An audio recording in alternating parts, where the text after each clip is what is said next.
저는 남구 쪽 처음 와봤어요. 원래는 강상구 주민이거든요. 또 이제 그 강상구에서 마을 계획단, 비슷한 것 같아요.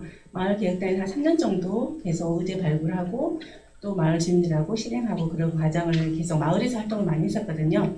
또 환경운동연합에서 그 장원선 그 강사로 아이들한테 교육도 하고 했었는데 이번에 저희가 이제 광주광역시 그 기후위기 비상행동에서 시민 캠페인으로 지금 활동을 하고 있어요. 저는 그렇게 뭐 전문가는 아니에요. 저도 알아가는 상황이고 또 이제 주민들이 솔직히 기후위기 해도 남일이겠지? 뭐 어디 먼 나라인지 그렇잖아. 실질적으로 아직 피부로 와닿는 건 없잖아요. 그렇지만 쓰레기 문제라든지 또 그것이 또 처리 부분에서 또 여러 가지 환경 문제라든지 그런 부분은 조금 알 수는 있지만 기후위기 하면은 좀 멀게 느껴지잖아요. 그런데 오늘 여러분께서 좀 보시면 이게 먼 곳이 아니구나. 지금 우리 당장 발등에 좀 불이 떨어져 있구나. 그런 거 좀 느끼실 것 같아요. 짧지만 저와 같이 저도 이제 캠페인으로서 알아가는 과정이거든요. 같이 또 이야기해보고 또 알아보는 시간 갖도록 하겠습니다. 좀 써져 있죠? 연기도 나고 기후위기 우리는 어떻게 대응해야 하는가. 그럼 어떻게 대응해야 될까요? 한번 보도록 할까요? 목차가요. 일단은 기후위기 원인이 있을 거예요. 못하면 그런 문제, 그리고 또 기후위기로 인해서 또 왜 우리가 실천을 해야 되는지, 그리고 또 실천 방안들 가지고 네 가지 테마로 일단 한 시간 동안 할 거거든요. 일단 봅시다. 우리는 그럼 왜 행동해야 하는가? 보도록 할까요? 지금 지구의 모습이에요. 아직까지는 괜찮죠? 지금 지구 표면을 찍어놓은 건데요. 1880년부터, 그때가 언제인 것 같아요? 산업혁명 시작할 때. 그러니까 우리 산업혁명 엄청나게 발전을 했잖아요. 그때부터 지구 모습이 변하기 시작해요. 한번 보도록 할까요?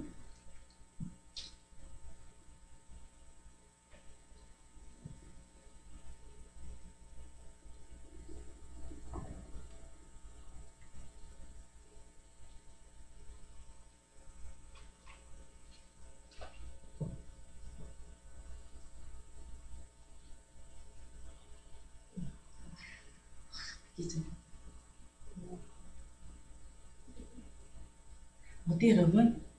2019년에 찍은 사진이에요. 1880년대 비교해서 어떤가요, 모습이? 완전히 밝았죠. 우리는 몰랐어요. 몰랐는데 찍어보니까, 과학적으로 찍어보니까 이렇게 바뀌고 있는 거예요.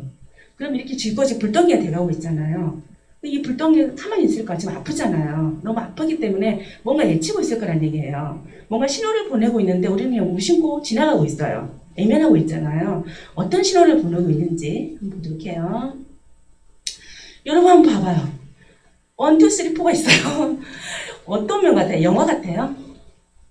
근데 여기서 한 가지만 영화예요. 세 번. 어떻게 알았어요? 저는 봤어요. 저는 진짜 몰랐어요. 정말 맞아요. 4번만 영화고요. 1번, 2번, 3번은 최근 2021년도 최근 사진이에요. 어디 것 같아요? 텔레비전에 많이 나왔었는데. 미국 맞아요. 텍사스. 올해 2월 달에 어땠어요? 갑자기 한파가 와가지고 폭설에 한파 와가지고 전구 끊기고 물 끊기고 다 끊겼잖아요.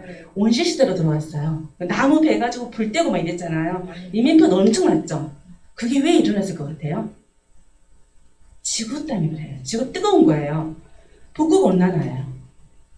거기에서 북극 진동이 있잖아요. 음으로 바뀌면서 그 한파가 내려와 버린 거예요.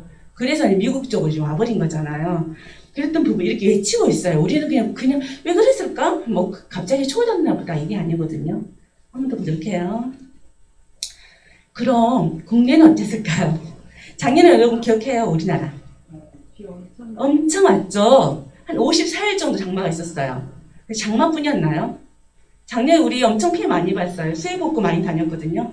광산구 쪽 시골동은 마찬가지였고 저기 용봉동에, 저 북구 용봉동 쪽 갑자기 비가 집중호우가 내렸잖아요. 순식간에 다 잠겼잖아요. 차까지. 그러한 것들. 그리고 올해 우리나라 3월달 기억나신가요? 텔레비전 나왔죠. 강원도에서 놀러 갔다가 내려오는 길이 어땠어요? 갑자기 폭설 내려가지고 20cm 쌓여버렸잖아요. 아예 도로가 마비됐잖아요. 막혀버렸잖아요.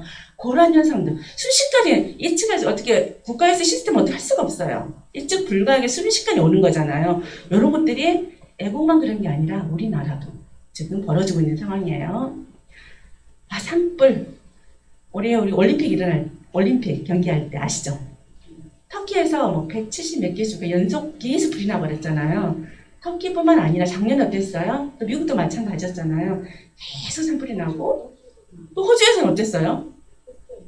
6개월 동안 산불이 나서 코알라도 엄청 동물들이 많이 피해를 봤잖아요. 그런 것들, 또 중국은 또 집중호우, 홍수 이런 것들이 계속 지금 신호를 보내고 있어요. 세계 곳곳에. 근데 우리는 지금 그냥 지나보고 있다는 거죠. 근데 이 문제 어떤 문제가 있냐면 계속 지금 산불이 나잖아요. 작년에도 그랬고 올해도 계속 산불이 나면 여러분 산불이 나면 또 뭐가 생기죠? 타면서 매연 연기 나죠. 거기서 탄소 배출이 엄청나게 나와요. 지금 지구가 뜨거워서 이상온유 현상으로 지금 너무 메마르고 덥고 뜨겁고 가물다 보니까 불이 나는 거잖아요. 근데 또 산불이 나면서 또 어때요? 또 올라가요. 그 탄소 배출이 계속 오르거든요. 또 온실가스 때문에 또 지구가 더워지거든요. 그러면 또 그래서 또 산불이 나고 계속 돌면서 악순환이 되고 있는 거예요. 이런 것들을 지금 계속 보여주고 있어요. 한번 이거 한번 볼까요? 지구 온난화가 예상보다 훨씬 빠른 속도로 진행 중이라는 연구 결과가 나왔습니다. 50년 뒤에 2도 정도 상승할 걸로 봤던 지구의 온도가 5도 이상 치솟을 거란 내용인데, 자, 이렇게 되면 어떤 일이 벌어지게 되는 건지 서동균 기자가 취재했습니다. 남태평양의 작은 섬나라 투발루. 바다에 선을 그은 듯 육지가 가늘게 이어져 있습니다. 해수면 상승으로 평균 해발 고도가 고작 4m. 이미 몇몇 섬들은 바닷속으로 사라졌습니다. Tuvalu maybe or die. Now I am afraid that 투발루의 위기는 지구 온도 상승에서 비롯됐습니다. 과학계는 대기 중에 쌓인 이산화탄소가 온실 효과를 만들어 50년쯤 뒤 지구 기온이 2도에서 4.5도 정도 오를 걸로 예상해 왔습니다. 그런데 최근 새로운 예측이 나왔습니다. 2도가 아니라 적어도 5도 이상 급상승한다는 겁니다. 구름의 태양광 반사 효과를 연구한 결과인데요. 구름 속에는 얼음 알갱이가 있고 이게 녹아서 생긴 물방울이 햇빛의 일부를 반사하는 역할을 합니다. 그런데 온난화로 구름 속 온도가 더 올라가서 얼음 알갱이가 다 녹아버리면 햇빛을 반사할 물방울을 만들지 못해 온도 상승이 더 빨라진다는 겁니다. 실제로 기온이 5도 오르면 재앙이 닥칩니다. 지구 온도가 0.5도만 더 올라도 해수면이 67cm나 상승하고 여름에 북극 빙하를 보지 못할 확률이 15배 높아진다는 연구 결과가 있습니다. 서식지를 잃는 동식물도 2배나 늘어납니다. 한 3도 정도 높게 모여있다는 것 자체가 이상기상, 이상기후 이런 것들의 발생 빈도가 급격하게 늘어날 수 있다는 것과 같은 맥락으로 과학자들은 인류가 지구 온도 상승 속도를 25배나 빠르게 만들었다며 온난화의 심각성을 경고합니다. SBS 서동균입니다. 여러분 뉴스 나올 때 안 봤죠? 어때 보니까 어떠신가요? 또 몰랐던 건 새로운 것도 알게 되셨죠? 지금 온도가 몇 도라 그래요? 지금 현재 한 1도 좀 넘었어요. 근데 왜 지금 지구 온난화 얘기를 하냐면 우리 그 햇빛을 계속 받잖아요. 지구가 받잖아요. 그러면 계속 반사해서 나가버리면 엄청 영하 20도까지 떨어진대요. 지구가.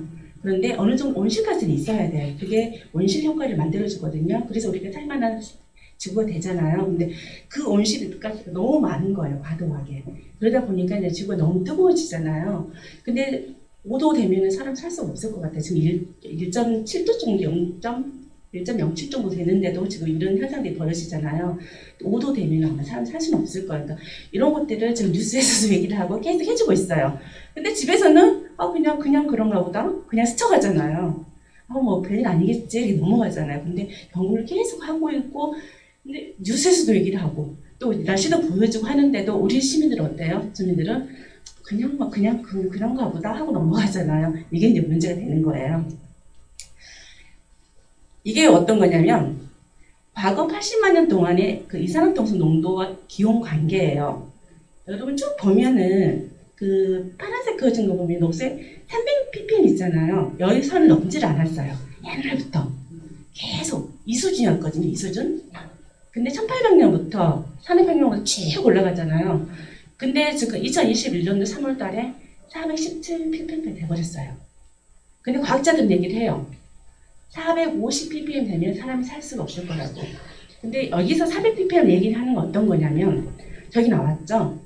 한 300만 년 전, 우리가 인간이 살지 않았던 그 시대래요. 그때 온도, 그때 400ppm 넘었었고요. 그때 이제 바다 해수면도 10cm, 20cm 높아버렸고, 기온도 지금보다 2, 3도가 높았대요. 그리고 그러려면 빙하가 있어야 되잖아요. 다 녹아가지고 산림이 울창하게 있었대요. 그때가 400ppm이었대요. 근데 지금 417이잖아요. 이렇게 위험한 경고를 지금 하고 있는 거예요. 그래프로 지금 보여주고 있어요. 근데 우리도 모르는 얘기잖아요. 그래서 지금 계속 이 상태로 이산화탄소가 계속 발생됐을 경우에는 이 사람이 죽고 저 사람이 죽는 게 아니라 우리 공동이 살 수가 없는 나라가 되는 거예요. 지구가. 그걸 지금 얘기를 하고 있어요. 한 가지만. 네. 지구의 온도가 이끌어가고 있는데 지구 전체 온도는 11도시네요. 아니 표면. 지구 표면. 전체. 표면이라면 대기권을 말하는 네. 전체. 표면은. 표면 전체. 네. 평균적인 걸 말하는 거예요. 그럼 기후 원인이 있을 거 아니에요. 왜 기후 온도가 올라가고 왜 이렇게 온난화 현상이 일어나고 이상 기후 현상이 일어나서 원인이 있을 건데 이 화석 연료 때문에 그런데요. 우리가 땅에 묻어 있는 거 계속 산업혁명 때부터 계속 썼잖아요. 석탄이라든지 가스라든지 석유를 계속해서 썼어요. 근데 이런 것들이 연소하면서 그때 가스가 많이 발생하는 거잖아요. 계속 발생해서 그래서 이제 어느 정도 온실가스가 있어야 되는데 너무 과다하게 지금 많아버린 거잖아요.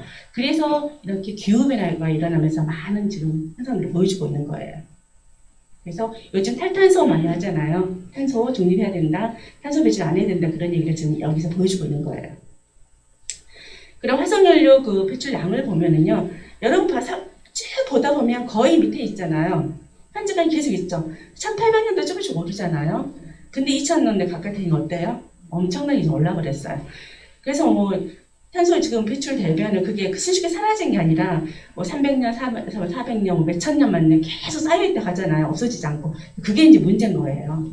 당장 우리가 탄소 배출 안 하더라도 예전에 배출했던 것이 계속 있기 때문에 이제 문제가 되는 거죠. 이제 그 원인이 왜 이렇게 탄소가 배출했는지 원인이 있어요. 한번 볼까요? 어떠해요? 도시화. 예전에 우리 시골이었었잖아요. 근데 도시로 많이 바뀌었잖아요. 그러면 녹지가 감소된 거예요. 예전에 도시화되면서 어때? 자동차 완전 거머쥐려서 두근두근 열나잖아요. 많이 사용하잖아요. 그 대신에 우리 아파트 있었어도 옆에 공원 있으면 온도차가 확실히 나잖아요. 그런 얘기를 해주고 있어요. 도시 면적 증가로 인해서 탄소 배출이 많이 되고 있는 거. 이거 공정식 산업. 여러분들 고기 좋아하죠?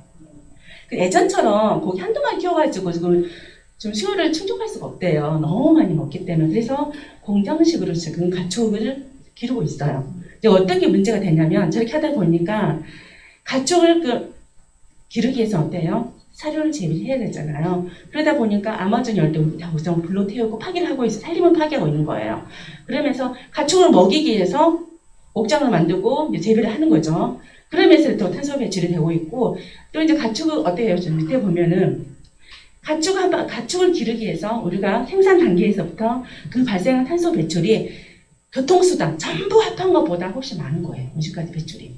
그리고 이제 가장 문제가 되는 게 가축에서 메탄가스가 나와요. 원래 이제 5의 온실가스가 있잖아요. 이산화탄소, 아산화질소, 메탄, 수소브라탄 다들 있는데 거기서 메탄이에요. 메탄이 많이 나오는데 가축도 트림하잖아요. 방구 끼고 그 분뇨 같은데 그런 데서 엄청나게 메탄이 많이 나오는데 그 온실가스 효과, 온실 효과가 이산화탄소보다 몇 배가 많아요? 20배가 더 많대요. 그래서 우리가 고기 먹는 것도 좀 생각해 봐야 돼요. 저희 생산 단계에서부터 엄청난 양의 탄소를 지금 배출하고 있는 상황이에요. 시단 한번 볼까요? 보면 생산 단계, 운송 단계, 조리 단계로 나눠져 있잖아요. 이쪽은 안전 채식이에요. 채식부터 시작해서 완전 육류로 가는 거잖아요. 육식으로 가는 거잖아요. 쭉 하다 보면 거의 변화가 없는데 어떤 단계에서 많이 변화가 있나요? 육식 단계로 가면서? 조리, 운송, 생산 단계에서 보면 어떤 게 면적이 넓어진가요, 지금? 조리하고 약간씩 변화는 있지만 이 생산 단계. 가축을 키우기 위해서 생산 단계에서 엄청난 양의 탄소를 배출하고 있기 때문에 완전 우리 육식을 한다면 엄청난 양의 탄소를 배출하고 있는 거예요. 그래서 얘기를 한대요. 온난화.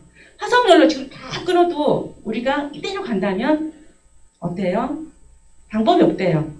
석탄연료 사용 안 하더라도 현재 식량 생산업 계속 그 육식 우리가 고기를 먹기 위해서 엄청난 양의 또 가축을 지을 거 아니에요. 그렇기 때문에 그런 부분 때문에 우리가 막을 수 없다. 그래서 뭐 채식하자 이렇게 나오잖아요. 근데 당장 우리가 고기를 끊고 채식할 수는 없잖아요. 그래서 뭐 일주일에 한 번, 두 번 이렇게 식생활 좀 바꿔 나가는 것도 우리가 대응할 수 있는, 우리가 할 수 있는 방법인 것 같아요.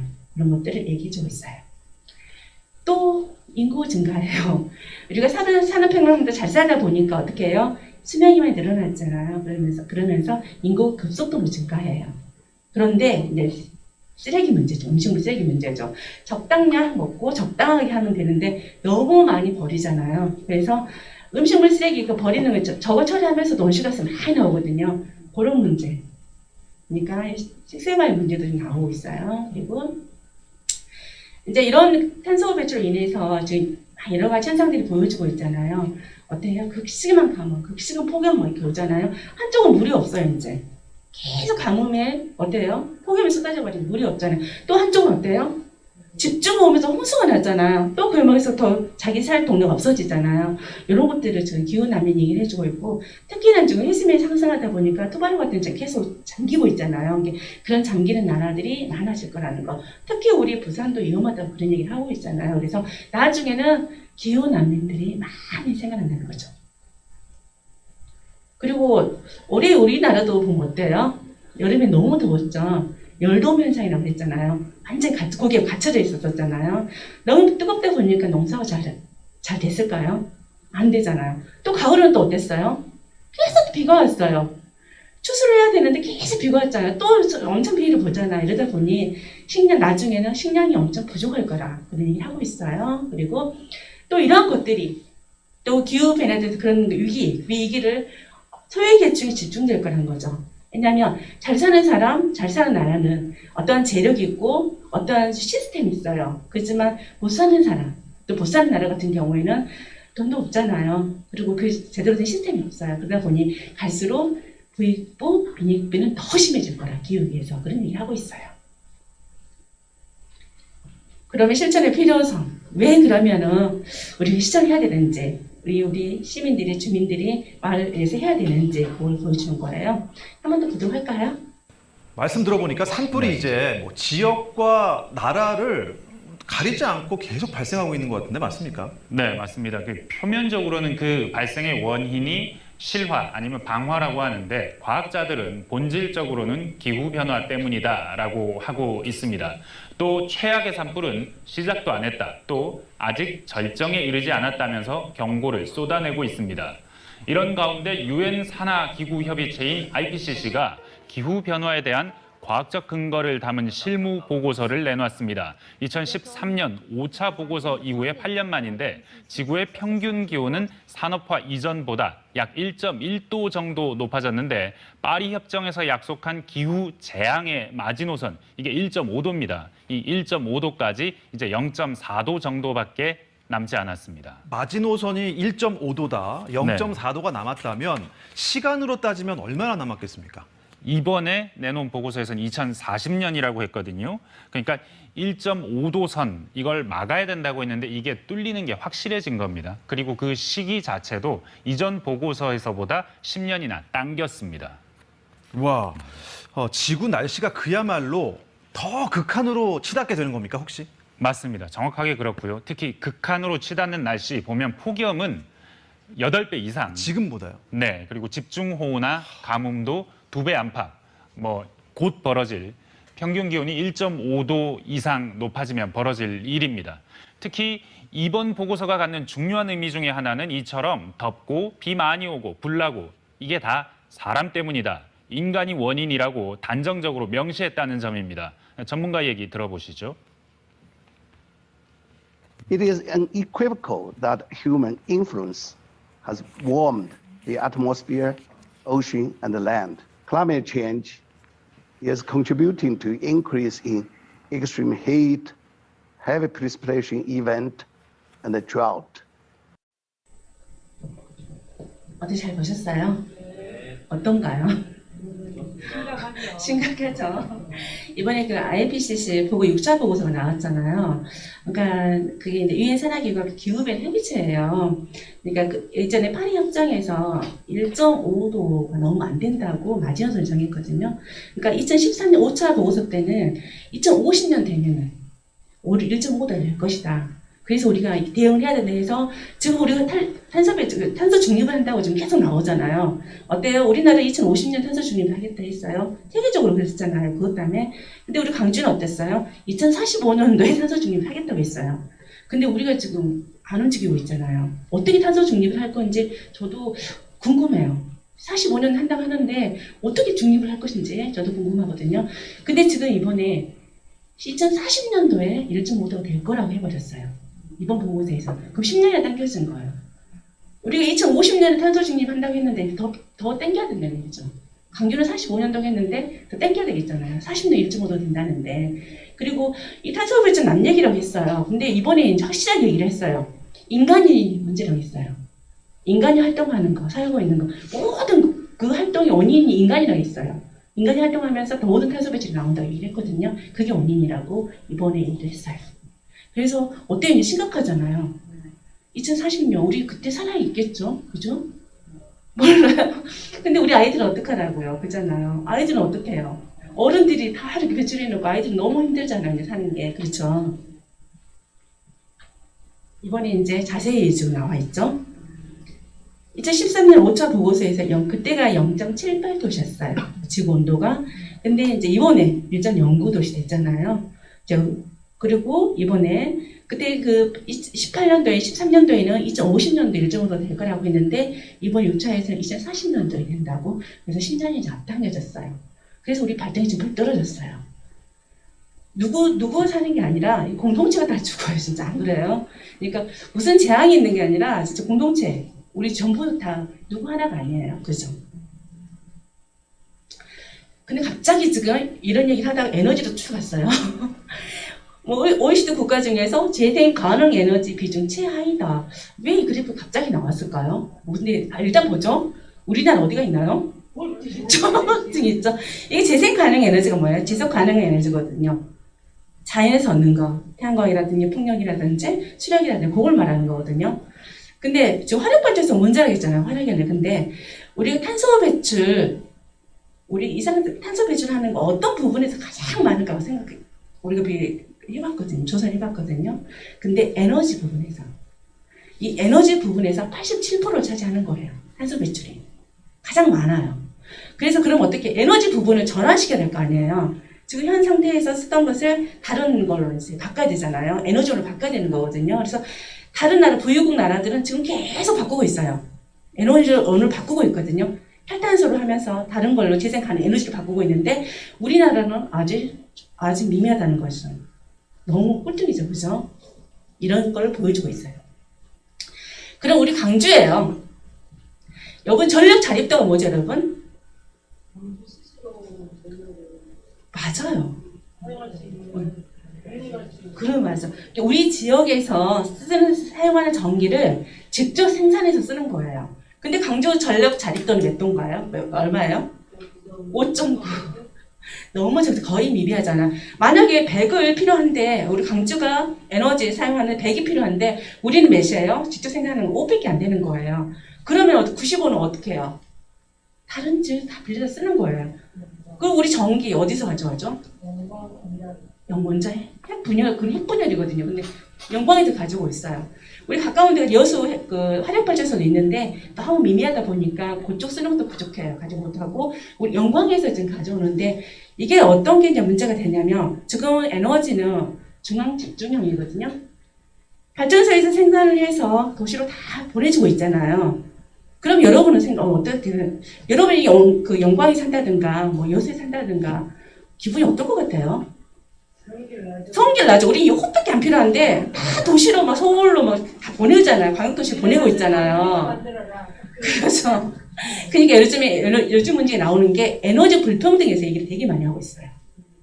화력발전소 있는 주민들은 어떻게 했어요? 원자력 발전소 있는 주민들은 어떻게 했어요? 엄청난 피해를 보잖아요. 그러면서 다른 사람들이 쓰고 있잖아요. 그런 거. 그래서 요즘에 말이 나오는 게 분산형으로 가야 된다는 거예요. 그 지역에 쓸 것은 너네들이 만들어 쓰라는 거죠. 그렇죠. 그렇다 보니 우리는 어때요? 그럼 갈등 구조를 빨리빨리 해야 되겠잖아요. 지금 너무 일상생활이 편해요. 불만 스위치만 누르면 나오잖아요. 진짜 편하게 살고 있어요. 근데 어느 날 갑자기 너네 거 너네들 써. 그럼 어떻게 돼요?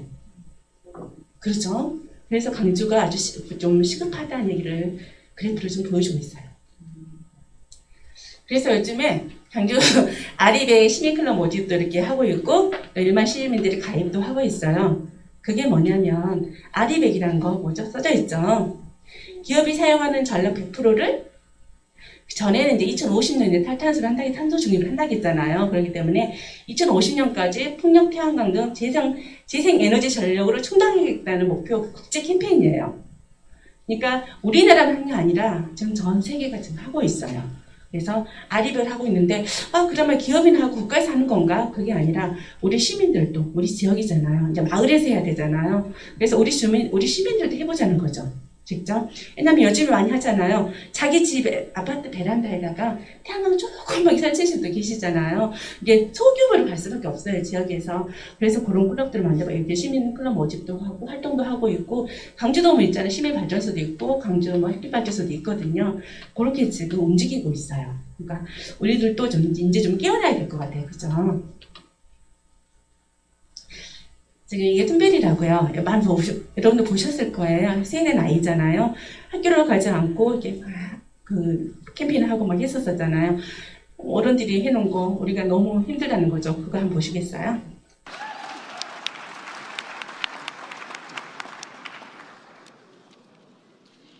This is all wrong. I shouldn't be up here. I should be back in school on the other side of the ocean. Yet you all come to us young people for hope. How dare you? You have stolen my dreams and my childhood with your empty words, and yet I'm one of the lucky ones. People are suffering, people are dying, entire ecosystems are collapsing. We are in the beginning of a mass extinction, and all you can talk about is money and fairy tales of eternal economic growth. How dare you?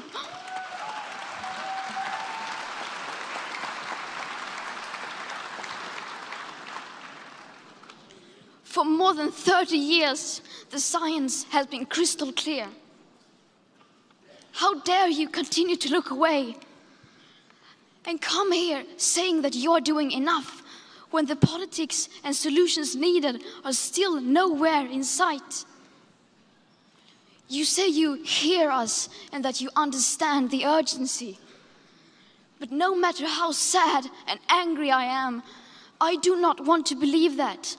Because if you really understood the situation and still kept on failing to act, then you would be evil, and that I refuse to believe.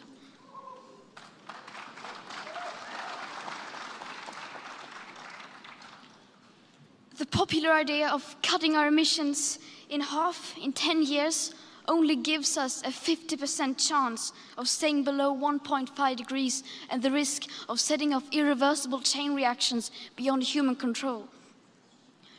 50% may be acceptable to you, but those numbers do not include tipping points, most feedback loops, additional warming hidden by toxic air pollution, or the aspects of equity and climate justice. They also rely on my generation sucking hundreds of billions of tons of your CO2 out of the air with technologies that barely exist. So a 50% risk is simply not acceptable to us, we who have to live with the consequences. To have a 67% chance of staying below a 1.5 degrees of global temperature rise, the best odds given by the IPCC, the world had 420 gigatons of CO2 left to emit back on January 1st, 2018. Today, that figure is already down to less than 350 gigatons. How dare you pretend that this can be solved with just business as usual and some technical solutions? With today's emissions levels, that remaining CO2 budget will be entirely gone within less than 8.5 years. There will not be any solutions or plans presented in line with these figures here today, because these numbers are too uncomfortable and you are still not mature enough to tell it like it is. You are failing us, but the young people are starting to understand your betrayal. The eyes of all future generations are upon you. And if you choose to fail us, I say we will never forgive you.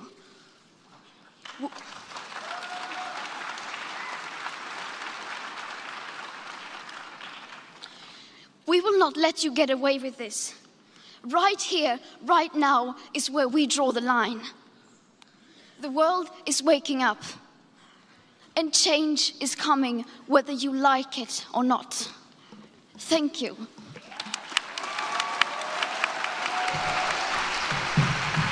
여러분 어때요? 우리 아이들 세대 좀 걱정되죠? 저는 저기서 공감했던 말이 한 가지가 있었어요. 제가 확실한다고 당신들은 어느 기술적인 면모 가지고 지금 얘기를 하잖아요. 게임이 대출되는 상황이잖아요. 왜 지금 생활 그 방식을 바꾸지 않고 기술적인 걸 해결하냐고 얘기를 하고 있잖아요. 저는 그게 공감이 갔어요. 여러분 다 불편하니까 아직 늘어왔던 것이 그걸 갑자기 바꾸려면 불편하잖아요. 그걸로 바꾸지 않고 왜 기술적인 걸 해결하려고 하냐 그런 얘기를 하고 있어서 그거 되게 공감이 갔었어요. 그래서 지금 기후위기 파업을 하고 있거든요. 그래서 학교랑 금요일마다 이렇게 캠페인 활동하고 있고, 근데 지금 툰베리가 스웨덴 아이잖아요. 근데 우리나라 청소년들도 하고 있어요. 그래서 기후위기 방관은 위헌이라고 헌법소원도 하고 있거든요. 그래서 우리 청소년들도 이렇게 기후 행동을 하고 있어요. 진짜 우리 어떻게 보면은 우리가 문제가 아니라 우리 아이들이 어떻게 보면 이 무거운 짐을 짊어지고 살아야 되잖아요. 그래서 이렇게 청소년들 기후 행동도 하고 있고요. 그러면 이제 그 실천 과제예요. 그럼 우리 시민들도 일반인들도 어떻게 해야 되는지. 뭐 기후위기 그럼 어떻게 해야 돼요? 걱정되네. 어떻게 해야 되지? 집에 가만히 있으면 될까? 그게 아니라 우리도 뭔가 움직여야 되잖아요, 여러분. 그래서 교육적인 거, 에너지 부분, 자원 부분, 교통 부분, 녹지 부분, 식사 부분 이렇게 해서 6가지 테마로 저희가 한번 나눠봤어요. 우리가 실천할 수 있는 것들을. 그래서 교육은 제가 오늘 하는 것처럼 이렇게 기후위기 대응을 알리고 서로 바로 알게끔 해주는 교육이 필요하고요. 근데 에너지 부분 아까 말했잖아요. 지역 분산형으로 가야 되잖아요. 한 곳을 그쪽 주민들 피해를 보면서까지 같이 사용할 수는 없잖아요. 그래서 이제 지역 분산형으로 가는 얘기가 지금 되게 많이 나오고 있거든요. 에너지 민주주의라는 거죠. 지금 민주주의 외치면서 지금 에너지 민주주의가 아니잖아요. 그래서 그런 부분들 소규모로 시민 햇빛 발전소, 에너지 전환 마을에서 바꾸는 거 있잖아요. 그런 것들. 그리고 또 중요한 거, 일단 전략이잖아요. 에너지 전략하고 또 효율적으로 사용할 수 있는 거. 에너지 부문에서는 이렇게 우리가 실천해봤으면 좋겠다, 시민들이. 그리고 이제 자원 문제인데요. 제가 원래 전공이 자원순환 전공이에요. 근데 그 다 아파트 사시죠? 분리배출 잘 하신가요? 네. 정말 잘 하신가요? 열심히 합니다. 진짜 열심히 해요. 제가 한번 보고 싶은데요. 정말. 저도 제가 그 마을 교육을 하면서요. 주민들 정말 잘한대요. 저 분리배출 너무 잘해요. 정말 잘하거든요. 같이 가봤어요. 다 쓰레기예요. 그냥 쓰레기. 이랬어요. 그러니까 우리가 지금 가려던 문제가 쓰레기 문제가 심각하거든요. 광주는 지금 쓰레기 어떻게 처리하고 있죠? 우리 광주는? 소각장 있나요? 없죠. 상무에 있었는데 폐쇄됐어요. 지는 반대로. 그래서 이생 매립자 하나 있잖아요. 근데 그 땅도 영원히 쓸 수가 없잖아요. 2030년에 직매립도 안 된대요. 왜냐하면 직접 매립할 수가 없어요. 태워서 그 잔재물만 조금 이제 매립해야 된다는 얘기죠. 그럼 광주는 지금 너무 심각한 것 같아요. 지금 생각해 봐도 지금 당장 10년도 안 남았잖아요, 그죠? 근데 이제 그 매립장 문제도 심각한데 이제 그 매립하게 되면 어떻게 해요? 또 가스만이 나와요, 썩으면서. 그렇기 때문에 또 기후변화 초래하거든요. 그럼 우리는 시민들이 어떻게 해야 될 것인지, 시민들이 그럼 어떻게 해야 될 것인지. 그냥 귀찮은 경우에 종량기 공대에서 버리고 가. 우리가 자원에서 물건을 만들지만 그 물건을 쓰다가 그냥 버리지 말고요. 제대로만. 우리가 분리배출을 정말 잘하면 거의 자원을 다시 만들 수가 있거든요. 근데 우리 시민들은 그거 못해요. 귀찮아요. 잘 비우고 헹구신가요? 네. 정말 헹궜어요? 라벨은 잘 뜯으셨나요? 네. 잘 뜯었어요? 그런 부분들, 그러니까 그 쓰레기 분리배출 과정도 품목별 약간씩 달라요. 그럼 제가 하나 여쭤볼게요. 종이팩은 어떻게 분리배출하고 있죠? 다 잘라가지고 네. 펴가지고 말려요. 씻어서 말려. 왜 그렇게 해야 되죠? 다시 재사용하기 위해서 구하기 힘드나 우리 잔여물이 남으면 사용이 돼요. 우리가 이제 제가 이제 아파트 분리배출장 가보면 그 플라스틱도 문제지만 종이류도 되게 문제가 많아요. 종이류도 보면 박스류 보면 테이프 제대로 안 뗀 거 되게 많잖아요. 그거 다 떼어야 되고요. 또 책을 그 따로 배출해야 되지만 여러분 노트 같은 게 그 스프링 같은 거 있잖아요. 그거 그대로 갖다 놓는 데 되게 많거든요. 다 분리해야 되고 또 그리고 이제 제가 가장 안타까운 게 저도 마을에서 지금 활동을 하고 있는데요. 가장 안타까운 게 종이팩 배출함이 혹시 아파트에 있나요? 종이팩 배출함. 이제 생겼어요. 예전에는 없었었거든요. 그랬죠. 그래서 나 정말 잘해. 너무 깨끗하게 잘해요. 그래서 종이팩 비우고 헹궈서 펴서 말려서 포성포성하게 갔는데 배출할 곳이 없는 거예요. 그러니까 종이함에다 퐁딱 넣는 거죠. 그럼 나는 거기다가 쓰레기를 퐁딱 만들어준 거예요. 왜 그러냐면 종이하고 종이팩은 완전히 달라요. 재질이 다르잖아요. 종이는 물 적시면 그냥 녹죠. 근데 종이팩은 물 넣으면 녹나요? 안 새지도 않잖아요. 그거는 다 비닐로 이중으로 코팅이 돼 있어요. 그렇기 때문에 종이는 제지해사를 과정한 최종 종이를 만들기 때문에 그러면 종이팩 그대로 보내놓으면 거기서 그냥 쓰레기인 거예요. 그 코팅체를 어떻게 다 제거를 하겠어요. 그러다 보니 거기서 다시 다 쓰레기도 폐기 처분을 하고 있는 거예요. 그럼 거기서 또 여러 가지 문제점이 발생해요. 쓰레기 처리하면서. 그렇기 때문에 반드시 종이하고 종이팩은 반드시 따로 분리배출을 해줘야 돼요. 그리고 종이팩 재질이 천연 펄프예요. 엄청 고가예요. 그리고 우리나라에 없어요. 다시 100% 수입해와요. 그 아주 좋은 재료, 자원을 전부 다 우리는 쓰레기로 주부들이 다 만들고 있었던 거예요. 그렇기 때문에 이제 그 지역마다 다르겠지만 강산구 같은 경우는 그 주민센터에서 포인트 적립을 해줘요.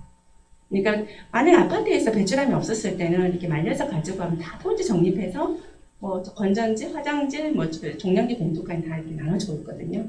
그런 것들을 지금 시행을 하고 있고 특히나 저희 아파트에 들어가서 단지에 들어가서 주민들 통보를 하면서 제대로 좀 하라고 정말 안 하시거든요. 그래서 바구리도 만들어 놓고 계속 수고를 하면서 씻고 주민들과 씻고 그런 활동을 하고 있어요. 왜냐하면 엄청 많아요. 여러분 한번 해보세요. 아파트에서 그 종이팩 얼마나 많이 나온 줄 알아요? 그게 전부 다 지금 다 쓰레기가 되고 있었던 거예요. 엄청난 자원이. 그런 부분들 우리 그 마을 계획단이 있잖아요. 그래 마을에 살 수 있는 걸 찾아보시면 좋을 것 같아요. 우리 마을이 바뀌지 않으면요 못 바꿔요. 정책은 국가에서 할 수 있는 거 있고 구에서 할 수 있는 거 있어요. 하지만 마을에서 우리가 할 수 있는 게 있거든요. 제가 주민단체에 한번 가서 얘기를 했거든요. 분리배출 방법이 다 이렇게 적어져 있는데 다 이렇게 뭐 구청에서 붙여놨잖아요. 안 보셨어요? 뭐라고 한줄 알아요, 주민들이? 못 봤어요. 한 번도 안 봤어요. 맨날 붙여놨는데 그냥 쓰레기에 그냥 뭐 전달기나 이렇게 생각했던 거예요. 그 정도로 관심이 없어요, 주민들은. 그거 귀찮아해요. 행정에서 해야지, 너네들이 해야지, 왜 우리를 귀찮게 해, 막 이런 거 있거든요. 그래서 그런 부분들을 우리 그 마을 그 활동하신 분들은 뚫고 들어가셔서 정말 거기서부터 시작을 해야 돼요. 그게 바뀌지 않으면 안 바뀌어요, 쓰레기 문제.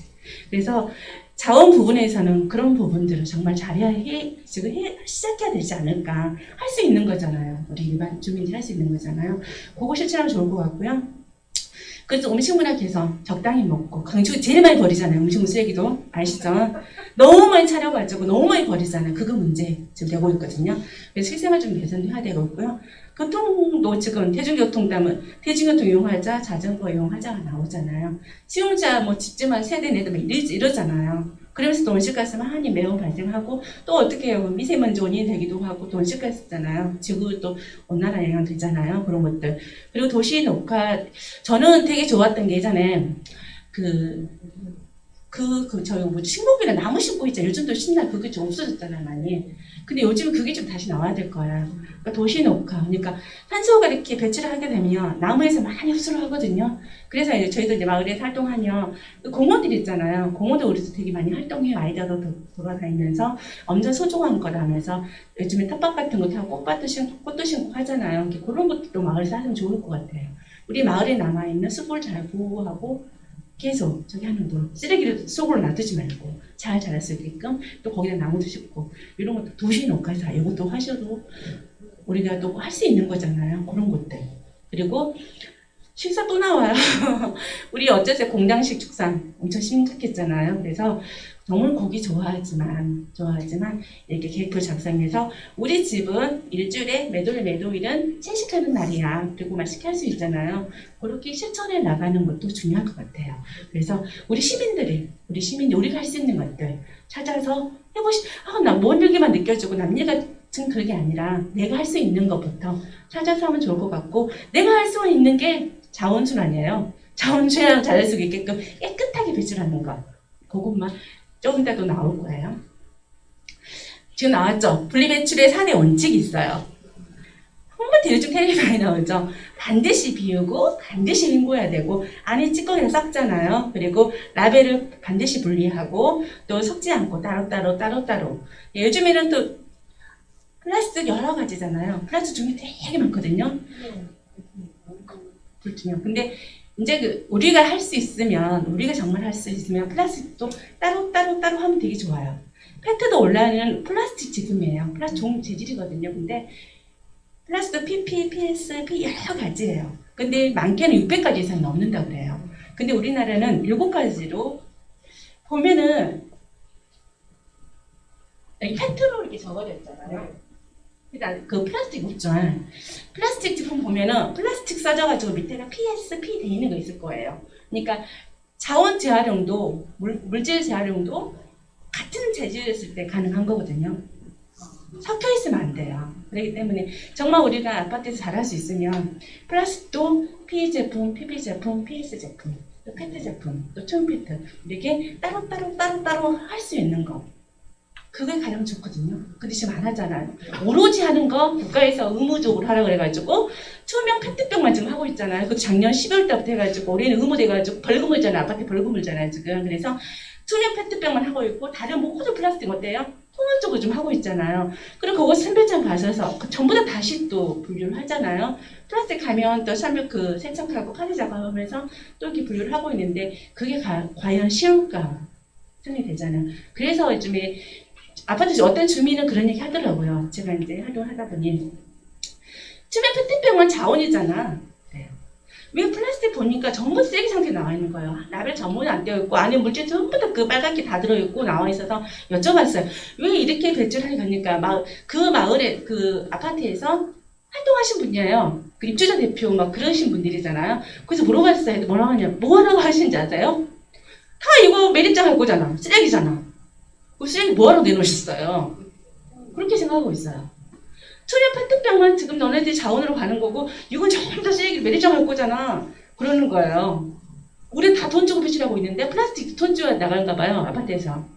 거기다가 얼마씩 돈을 주고 배출하는데 예전에는 안 그랬는데 그러니까 자기 뭐라고 생각하냐면 나는 돈 주고 배출했어. 나 쓰레기로 가든지 너네들 처리하면 되잖아. 이렇게 말해요. 그러면 아파트 안에 활동하기 얼마나 어렵겠어요. 입주자 대표들도 그런 얘기를 하고 있어요. 그러니까 그 정도로, 그러니까 쓰레기 상태니까 돈 줬으니까 우리 대충 버리겠다 이거잖아요. 그렇게 되게 괴리감도 느꼈었고 말도 활동하면서 너무 힘들었어요. 그런 부분들 때문에. 그런데 그분도 그런데 일반 정말 그 주민들은 어떻게 했어요? 그래서 그런 부분들이 좀 많이 있더라는 얘기죠. 투명 페트병도 잘하고 계신가요? 그걸 왜 해야 되냐면요. 그 투명 페트가 자재가 되게 좋아요. 페트가. 원래 이게 페트인데 투명해서 투명 페트잖아요. 근데 병이잖아요. 투명 페트 병만 하는 거예요. 왜냐면 우리가 그 커피숍 같은 데서 투명 그건 안 돼요. 왜냐면 그 압축할 때 붙어버리거든요. 같이 붙어요. 그런 거라든지 또 투명한 건데 다른 그릇처럼 생긴 거 그런 것도 있잖아요. 그런 건 안 돼요. 그냥 투명 페트 병만, 그것도 음료돼 있는 거. 만약에 세제용품 들어있다든가, 다른 것들은 그건 안 되고요. 음료거든요. 그 투명 페트병만 해주는데, 그걸 5, 6년 전만 해도 어쩐지 알아요? 일본에다 다 수입해뒀었어요. 우리 쓰레기는 이렇게 많은데, 투명 페트를 갖다가 일본에 수입해서 썼던 거예요. 왜 그랬을 것 같아요? 우리 그 품질 너무 많지, 너무 지저분 쓸 수가 없는 거예요. 그렇기 때문에 이제 국가에서 그런 거잖아요. 우리 걸 쓰자는 거잖아요. 그래서 투명 페트병을 의무로 좀 만들어서 계속 아파트 갔더니 경비 아저씨가 화내요. 자기들 일만 늘어났대요. 맨날 비우고 헹구고 아저씨들이 하고 있다는 거예요. 압축하고 뚜껑 닫아서. 근데 여러분 뚜껑을 왜 닫는지 알아요? 이물질 들어가니까. 이물질 들어가니까. 그거 왜 그러냐면 제가 물이 들어있어서 작년까지만도 3가지로 했어요. 이거는 이 뚜껑은 이렇게 띄었어요. 이것은 플라스틱으로 배출을 했고요. 요거는 페트로 배출을 했고, 요거는 비닐로 했어요. 이 3가지로 했었죠. 작년에 우리가 다 그렇게 했어요. 근데 올해 갑자기 찌그레뜨려 뚜껑을 닫으라고 하잖아요. 그거 왜 그러냐면 먼지 들어가는 게 아니라 이거 플라스틱 우리가 전부 다 배출을 해놓으면 선별장으로 가잖아요. 선별장에서 이제 수집해 선별장 가면은 기계가 하지 않아요. 거의 일반 사람들이 해요. 근데 이거 플라스틱 뚜껑이 커져요. 너무 작아요. 그래서 우리가 플라스틱 통에다가 딱 넣어뒀어요. 다른 플라스틱 커서 넣어뒀는데 선별장 가면은 너무 적다 보니까 다 잔재물로 나가버린 거예요. 다 쓰레기가 돼버린 거예요. 그래서 이번 투명 페트병 할 때는 반드시 뚜껑을 닫아서 배출하라고 그랬잖아요. 그러면 이거는 그쪽으로 가는 게 아니라 투명 페트를 전용해서 따로 가요. 따로 가고 우리가 이미 깨끗이 해놨지만 또 세척하면서 분쇄하는 과정이 있어요. 세척하면서 분쇄하는 과정에서 이 뚜껑은 떠요. 뜨고 페트는 가라앉아요. 그렇기 때문에 전부 다 100% 수거해서 전부 다 재활용을 할 수가 있는 거예요.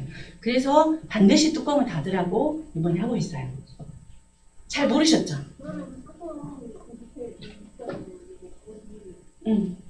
그거 이런 거는 거기 그 분쇄하고 하는 과정에서 다 벗겨 나간대요. 일일이 안 떼도 돼요. 그거 걱정하실 필요 없어요. 따로만 해주면 돼요. 그러니까 반드시 라벨을 제거하고 깨끗이 헹궈서 찌그러뜨려가 뚜껑만 닫아주면 보건 가서 다 할 수가 있어요. 굳이 고리를 열심히.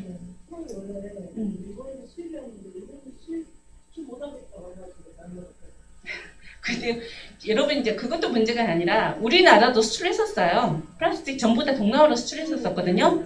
근데 어때서 코로나 터지면서 딱 막혔죠. 못 갔잖아. 그리고 또 중국 어디 버리는데 아니 쓰레기 상태로 가져고 당신들 가져가라고 국제로 망신당한 일 있잖아요. 작년에 그랬잖아요. 근데 그러다 보니까 지금 또 무슨 문제 생긴지 알아요? 쓰레기산이 문제예요. 우리나라에. 불법적으로 투기한 쓰레기산 엄청 많거든요. 곳곳에. 왜냐면 우리가 집에서 생활 쓰레기는 엄청 싸죠. 정량제 봉투 조그만데 우리 20리터짜리 하나만 나오나 일주일적으로 그 정도 나오잖아. 평균적으로 싸게 배출을 하는데 사업장이잖아요. 그 사람들은 사업장이잖아. 상업용 쓰레기잖아요. 그런 매립장 못 가요.